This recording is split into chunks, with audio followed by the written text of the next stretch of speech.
Hello friends, कैसे हैं आप सब लोग। एक बार फिर स्वागत है आपका अपने CHD क्लासेस में। तो आज हम बात करने वाले हैं आपके महत्वपूर्ण टॉपिक पर, और ये टॉपिक आपके लिए बहुत इम्पोर्टेंट होने वाला है। इसमें आपको मैं बताने वाला हूँ जो आपका सिलेबस है यूपी बोर्ड 2026-27 के लिए विषय हिंदी का।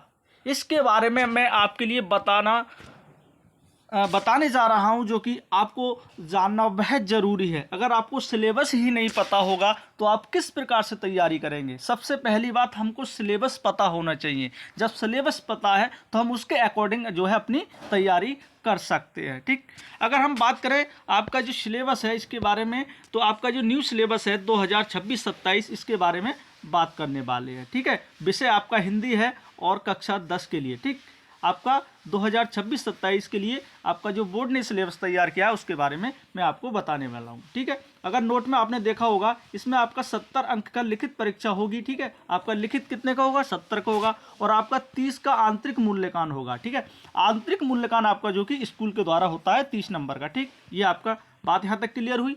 यानी कि आपकी 70 अंक की क्या होगी, लिखित एग्जाम होगा, और 30 का आपका क्या होगा, जो कि स्कूल की तरफ से आंतरिक मूल्यांकन होता है वो आपका रहेगा। टोटल आपका कितना हो जाएगा, 100 नंबर का आपका हो जाएगा। ठीक, यहाँ तक बात क्लियर। आगे बढ़ते हैं, बात करें यूनिट फर्स्ट में जो है आपकी गद्य साहित्य का इतिहास, जो कि आपका 5 अंक का रहेगा। ठीक है, और गद्य खंड आपका जो कि 11 नंबर का रहेगा। ठीक, बात करें यूनिट 2 के लिए पद्य साहित्य का इतिहास, जो कि 5 अंक का रहेगा, और पद्य खंड का जो कि आपका 11 नंबर का रहेगा। ठीक, बात करें खंड काव्य आपका 3 अंक का रहेगा, और काव्य सौंदर्य तत्व आपके 3 अंक के रहेंगे। ठीक, ये बात यहाँ तक क्लियर। बात करें यूनिट 3 की, तो यूनिट 3 में आपका संस्कृत खंड रहेगा, इसे आपका 14 नंबर का रहेगा। ठीक, फिर आपका यूनिट 4 में पत्र लेखन रहेगा, और आपकी व्याकरण रहेगी, और आपका निबंध रहेगा। ठीक है, पत्र लेखन आपका 4 अंक का रहेगा, व्याकरण आपकी 7 अंक की बूझी जाएगी, और निबंध आपका 7 अंक का बूझा जाएगा। ठीक है, ये आपकी यूनिट 4 की बात हो गई। ठीक, बात करें प्रश्न पत्र आपका जो रहेगा वो आपका हमेशा 2 खंडों में विभाजित होता है। कितने, 2 खंडों में आपका जो है प्रश्न पत्र विभाजित होता है। खंड आ में आपका क्या रहेगा, बहुविकल्पीय क्वेश्चन रहेंगे। ठीक है, क्या रहेंगे, बहुविकल्पीय क्वेश्चन आपके रहेंगे खंड आ में। ठीक, बात यहां तक क्लियर। जो बहुविकल्पीय रहेंगे वो आपके कितने नंबर के रहेंगे, 20 नंबर के रहने वाले हैं। ठीक है, कितने के, 20 नंबर के आपके ऑब्जेक्टिव क्वेश्चन रहने वाले हैं। बात करें हिंदी गद्य के विकास का संक्षिप्त परिचय रहेगा आपका, ये आपका पूछा जाएगा 5 अंक का। ठीक है, कितने का, 5 अंक का आपका पूछा जाएगा हिंदी गद्य विकास का संक्षिप्त परिचय। ठीक है, यहाँ से आपके जो क्वेश्चन बनेंगे कितने बनेंगे, 5 अंक के बनेंगे, और किस प्रकार से बनेंगे, बहुविकल्पीय बनेंगे। ठीक, बात यहाँ तक क्लियर। कैसे बनेंगे, बहुविकल्पीय बनेंगे, और आपके 5 अंक के बूझे जाएंगे। बात करें हिंदी पद विकास का संक्षिप्त परिचय, इसमें आपके रीतिकाल से क्वेश्चन होगा और आधुनिक काल से क्वेश्चन होगा। ठीक है, ये भी आपका कितने अंक का रहेगा, 5 अंक का रहेगा। ठीक, यानी कि 1-1 नंबर का आपका रहेगा, यानी कि 5 क्वेश्चन आपके यहाँ से भी पूछे जाएंगे। ठीक, बात करें काव्य सौंदर्य की, काव्य सौंदर्य में आपका क्या क्या पूछा जाएगा, उसमें आपका रस रहेगा, रस आपका करुण रस है, हास्य रस है, और आपके परिभाषा उदाहरण पहचान ये चीज़ आपकी रहेगी। अलंकार की बात करें तो अलंकार आपके रहेंगे, इसमें उपमा अलंकार रहेगा, रूपक रहेगा, उत्प्रेक्षा रहेगा। ठीक है, इसके लक्षण उदाहरण भी आपको देखने होंगे। ठीक, बात करें छंद की, तो छंद आपके सोरठा और रोला रहेगा। ठीक है, ये आपके कितने नंबर के रहेंगे, ये आपके 3 नंबर के रहेंगे, 1-1 नंबर का यहाँ से आपका क्वेश्चन बनेगा। ठीक, बात करें हिंदी व्याकरण की, पॉइंट नंबर 4 की बात करें तो इसमें आपका क्या रहेगा, शब्द रचना के तत्व रहेंगे। ठीक है, क्या रहेंगे, शब्द रचना के तत्व रहेंगे, यानी कि इसमें आपका क्या रहेगा, उपसर्ग रहेंगे, समास रहेंगे, और तद्भव और तत्सम शब्द और पर्यायवाची शब्द आपको देखने को मिलेंगे। ठीक, यहाँ तक बात क्लियर। उपसर्ग आपके, समास और तद्भव तत्सम। ठीक, तत्सम आपके क्या होते हैं, जो कि संस्कृत के शब्द होते हैं, और तद्भव आपके क्या होते हैं, जो कि हिंदी के शब्द होते हैं, उसे हम तद्भव कहते हैं। ठीक, बात करें अगला जो है आपका वो है संस्कृत। ठीक है, संस्कृत में आपका क्या रहेगा, संस्कृत व्याकरण में आपके सर्वनाम पूछे जाएंगे तद और युष्मत के। ठीक है, ये भी आपका 1 नंबर का रहेगा। वाक्य का स्वरूप पूछा जाएगा आपसे, वाक्य दिया जाएगा ये कौन सा वाक्य हो जाएगा आपका, मिश्रित वाक्य है या सरल वाक्य है या संयुक्त वाक्य है। ठीक है, इस प्रकार से जो वाक्य का स्वरूप होता है, वाक्य आपके 3 प्रकार के होते हैं। एक तो संयुक्त वाक्य होता है, ठीक है, जो कि जुड़ा हुआ होता है, और एक आपका मिश्रित वाक्य होता है, एक आपका सरल वाक्य होता है। सरल वाक्य आपको जानते ही, जैसे सीता गा रही है, ये आपका क्या हो जाएगा, सरल वाक्य हो जाएगा इस प्रकार से। ठीक, आगे बात करें वाच्य आपके पूछे जाएंगे। ठीक है, ठीक है, वाच्य आपका ये भी आपका 1 नंबर का हाथ से पूछा जाएगा। पद परिचय पूछाएंगे, बेकारी और अपकारी शब्द पूछे जाएंगे। ठीक है, बेकारी शब्द और अपकारी शब्द आपका पूछा जाएगा एक, जो कि आपका 1 नंबर का रहेगा। ठीक है, अब बात करते हैं खंड वा की। ठीक है, खंड वा में आपके वर्णात्मक क्वेश्चन रहेंगे। ठीक है, कैसे रहेंगे, वर्णात्मक क्वेश्चन रहेंगे। ये आपके 50 अंक के पूछे जाएंगे। कितने के, 50 अंक के पूछे जाएंगे। और आपके 20 नंबर के क्या हो गया, जो कि बहुविकल्पी हैं, ये आपके 20 नंबर के हो गए। अब बात करते हैं खंड वा की, जो वर्णात्मक प्रश्न है। इसमें आपका क्या क्या पूछा जाएगा मैं आपके लिए बता रहा हूं। ठीक, बात करें आपके गद्य हेतु निर्धारित पाठ्य पुस्तक से गद्यांश पर आधारित प्रश्न रहेंगे आपके। ठीक है, क्या रहेगा, आपसे एक गद्यांश दिया जाएगा और उससे आपके क्या बनने वाले हैं, क्वेश्चन बनने वाले हैं। ठीक है, ये आपका गद्यांश 6 नंबर का रहेगा। ठीक, इसी प्रकार से आपका पद का एक गद्यांश पूछा जाएगा, वो पद्यांश पूछा जाएगा, ये भी आपका 6 नंबर का रहेगा। ठीक, बात करें संस्कृत का संदर्भ सहित हिंदी अनुवाद, ये भी आपका 5 अंक का पूछा जाएगा। बात करें संस्कृत पद्यांश का संदर्भ सहित हिंदी अनुवाद कीजिए, ये भी आपका 5 नंबर का पूछा जाएगा। ठीक है, अगर बात करें तो आपके यहाँ से 22 नंबर का मटेरियल तैयार हो जाता है। कितने का, 22 नंबर का। किस पर, आपके गद्यांश और पद्यांश, इसी प्रकार से संस्कृत का हिंदी अनुवाद और संस्कृत का जो है गद्यांश का हिंदी अनुवाद। इस चीज़ पर आपको काफ़ी ध्यान देना है। इसको ध्यान देने के लिए आपका कैसे तैयार होगा, ये चीज़ मैं आपको बता दूंगा। ठीक है, गद्यांश आपका कभी भी गलत नहीं होगा, नहीं तो आपका गद्यांश और नहीं पद्यांश। ठीक है, मैं आपको एक ऐसी ट्रिक दे दूंगा जो कि आप कभी भी गद्यांश गलत ही नहीं कर पाओगे और आप हमेशा गद्यांश को अच्छी तरह से करोगे और आपके 6 के 6 अंक पूरे कंप्लीट मिलेंगे। ठीक, इस प्रकार से मैं आपको बताऊंगा। वो वीडियो मैं आपके लिए बना दूंगा किस प्रकार से ट्रिक से आप गद्यांश को पहचान सकते हैं कि इसकी लेखक ये है और ये इस पाठ से लिया गया है। ठीक, अगर बात करें अगला, वो है आपका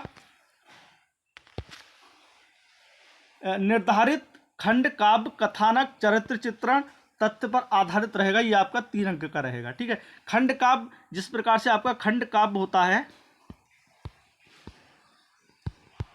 खंड काव्य जो होता है आपका जिलेबाई होता है। कैसे होता है, एक जिलेबाई होता है खंड काव्य। ठीक है, हर जिले का अलग अलग खंड काव्य होता है, उस प्रकार से आपको तैयार करना है। ठीक है, मैं इसके लिए आपको दे दूंगा शॉर्ट में, अच्छी तरह से लिख कर दे दूंगा, अच्छी तरह से मैं एक वीडियो बना दूंगा, इसमें आप अच्छे से याद कर सकते हैं किसको, अपने खंड काव्य को। ठीक है, बात करें अगला है आपका, वो है आपका निर्धारित पद खंड पाठ्य वस्तु से संबंधित कवियों का जीवन परिचय और प्रमुख रचनाएं। ठीक है, क्या रहेगा आपका, जीवन परिचय आपका रहेगा, ये आपका 5 अंक का पूछा जाएगा। इसी प्रकार से लेखकों का जीवन परिचय रहेगा, ये भी आपका 5 अंक का पूछा जाएगा। इसी प्रकार से आपका कवियों का जीवन परिचय रहेगा, ये भी आपका 5 अंक का पूछा जाएगा। ठीक है, इसमें आपको 3 जो है लेखक का जीवन परिचय के आपको 3 अंक दिए जाएंगे और इसी प्रकार से उनकी जब रचनाएं आप लिख देंगे तो आपको 2 नंबर और मिल जाएंगे। इसका मतलब टोटल 5 अंक का आपका जीवन परिचय बनने वाला है इस बार। ठीक, आगे बात करें तो अगला है आपका, वो है आपका संस्कृत खंड पाठ्य पुस्तक कंठस्थ एक श्लोक जो प्रश्न पत्र में ना आया हो। ठीक है, यानी कि एक आपको श्लोक तैयार करना है, वो आपके क्या हो, प्रश्न पत्र में नहीं आया हो। ठीक है, ये आपका कितने अंक का रहेगा, 2 अंक का आपका रहेगा। ये आपके समझ लीजिए एक उपहार में 2 नंबर दिए जाते हैं। ठीक है, इसको आप अच्छी तरह से एक श्लोक याद कर लेना, जैसे सर्वे भवन्तु सुखिनः सर्वे सन्तु निरामया सर्वे भद्राणि पश्यन्तु मा कश्चित् दुःख भाग् भवेत्। ये भी याद कर लेना, अगर आपके एग्जाम में है तो आपको ये नहीं लिखना है, अगर नहीं आया तो आप इसे लिख सकते हैं। ठीक, इस प्रकार से एक अपना एक श्लोक तैयार कर लेना है। अगली बात करें तो वो है आपका पत्र लेखन। पत्र लेखन आपका 4 अंक का पूछा जाएगा। कोई पत्र आपसे दे दिया जाएगा, मान लीजिए बीमारी पर है, आपकी छुट्टी पर है, कोई एक पत्र आपको दे दिया जाएगा, वो आपको लिखना होगा। ये आपका 4 अंक का रहेगा।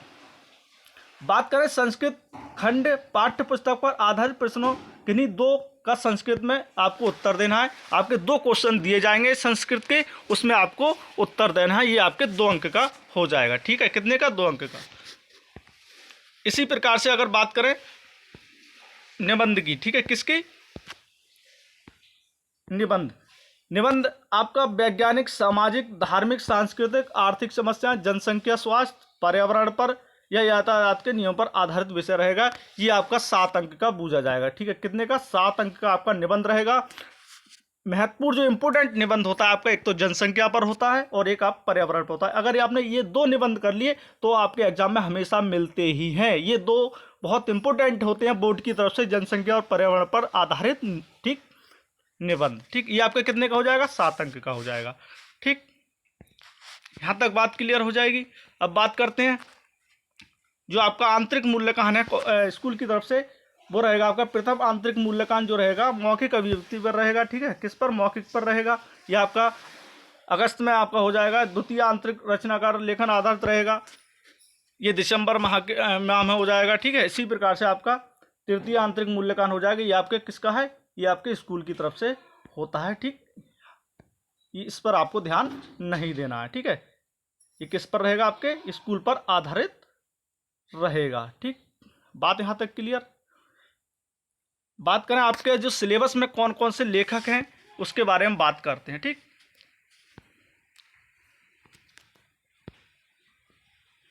अगर बात करें गद्य में, तो गद्य में आपके कौन कौन से लेखक हैं इस पर आपको ध्यान देना है, जो कि आपके सिलेबस में दिए गए हैं, ठीक है।